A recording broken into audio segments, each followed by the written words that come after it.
2 अक्टूबर 1869 के रोज गुजरात के पोरबंदर में करमचंद उत्तमचंद गांधी के यहाँ पुत्र का जन्म हुआ।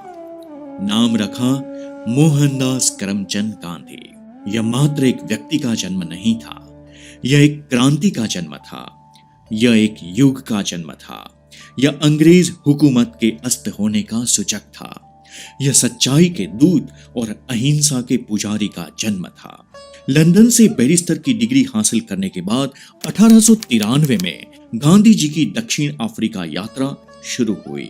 जब गांधी जी प्रथम श्रेणी के टिकट पर डरबन से प्रिटोरिया यात्रा कर रहे थे, तब एक श्वेत व्यक्ति ने गांधी जी के साथ यात्रा करने पर आपत्ति जताई, तो रेलवे के लोगों ने उन्हें सामान सहित पीटर मैरिट्सबर्ग रेलवे स्टेशन पर डिब्बे से बाहर फेंक दिया।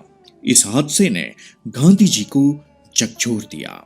उन्होंने कायरतापूर्ण ढंग से देश वापस लौटने के बजाय अन्याय के प्रतिकार का मार्ग चुना और इसी घटना के साथ गांधी से राष्ट्रपिता बनने की यात्रा शुरू हुई। उन्होंने दक्षिण अफ्रीका में भारतीयों के साथ हो रहे भेदभाव के खिलाफ सत्य, अहिंसा और सत्याग्रह के साथ आवाज उठाई। पराधीन भारत की स्थिति से अवगत व्याकुल युवा गांधी को उसकी जन्मभूमि पुकार रहे थे। हिंदुस्तान को बेड़ियों और जंजीरों से मुक्ति दिलाने के संकल्प के साथ 1915 की एक सुबह गांधी जी अपने देश लौट आए। देश लौटने के बाद भारत भ्रमण के दौरान गांधी जी ने चंपारण में नील के किसानों की दुर्दशा को करीब से देखा और 19 अप्रैल 1917 को गांधी जी ने चंपारण सत्याग्रह का बिगुल बजा दिया। उनको गिरफ्तार किया गया, मगर लाखों लोगों के विरोध के कारण ब्रिटिश सरकार को उन्हें छोड़ना पड़ा। किसान अधिकारों की पहली लड़ाई जीत ली गई। 22 मार्च 1918 में गुजरात के खेड़ा जिले में किसान अकाल व महामारी से जूझ रहे थे। अंग्रेजी सरकार किसानों पर लगान का बोझ डाल रही थी। व्यथित गांधी जी खेड़ा के आंदोलन में कूद पड़े। गांधी जी ने किसानों में नई चेतना एवं साहस का संचार किया और किसानों को एकजुटता की ताकत का संदेश दिया। मगर जलियांवाला बाग नरसंहार से गांधी जी को गहरा आघात लगा और 1 अगस्त 1920 में ब्रिटिश सरकार के विरुद्ध असहयोग आंदोलन की शुरुआत करके अहिंसा की ताकत का संदेश दिया। स्वराज आवश्यक है मगर अहिंसा के साथ, स्वतंत्रता चाहिए मगर सत्य के साथ। यही गांधी जी के जीवन का मूल मंत्र था और गांधी जी ने कांग्रेस के साथ जुड़कर इसी मंत्र को आगे बढ़ाया। भारत की कौमी एकता के साथ खिलवाड़ गांधी जी को मंजूर नहीं था। 18 सितंबर 1924 में गांधी जी ने हिंदू मुस्लिम एकता के लिए 21 दिन का उपवास रखकर भाईचारे की ताकत का संदेश दिया।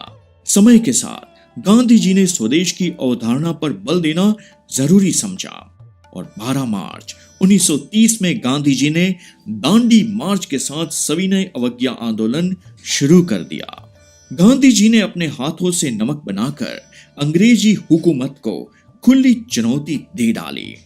दांडी यात्रा के दौरान गांधी जी को मिले अपार जन समर्थन ने अंग्रेजी हुकूमत की नींद उड़ा दी और 5 मई की रात को चुपके से गांधी जी को बंदी बनाकर यरवदा जेल भेज दिया गया। यह संदेश था सत्याग्रह की ताकत का। 16 सितंबर 1932 को गांधी जी ने ब्रिटिश सरकार द्वारा जाति आधारित मत प्रणाली के विरोध में उपवास रखा। गांधी जी का संदेश स्पष्ट था, समानता की ताकत। अब तक गांधी जी समझ चुके थे कि देश की जनता अब अंग्रेजी तानाशाही के विरुद्ध बड़े आंदोलन के लिए तैयार है और गांधी जी ने 8 अगस्त 1942 को भारत छोड़ो आंदोलन के जरिए करो या मरो का नारा देकर अंग्रेजों को हुकूमत छोड़ने का स्पष्ट संदेश दे दिया। गांधी जी का संदेश था, हम में ताकत और सत्ता प्राप्त करने की भूख नहीं है। I regard myself as a soldier, though a soldier of peace. हम बस शांति पूर्वक भारत के स्वाधीनता की लड़ाई लड़ना चाहते हैं। एक सफल कप्तान हमेशा एक सैन्य तख्ता पलट और तानाशाही रवैये के लिए जाना जाता है। लेकिन कांग्रेस की योजनाओं के अंतर्गत सिर्फ अहिंसा के लिए स्थान है और तानाशाही के लिए यहां कोई स्थान नहीं है। और गांधी जी का समग्र संदेश था, मैंने कांग्रेस के साथ देश की स्वतंत्रता के लिए करो या मरो का संकल्प लिया है। अंतिम सांस तक गांधी जी ने अपना संकल्प निभाया भी।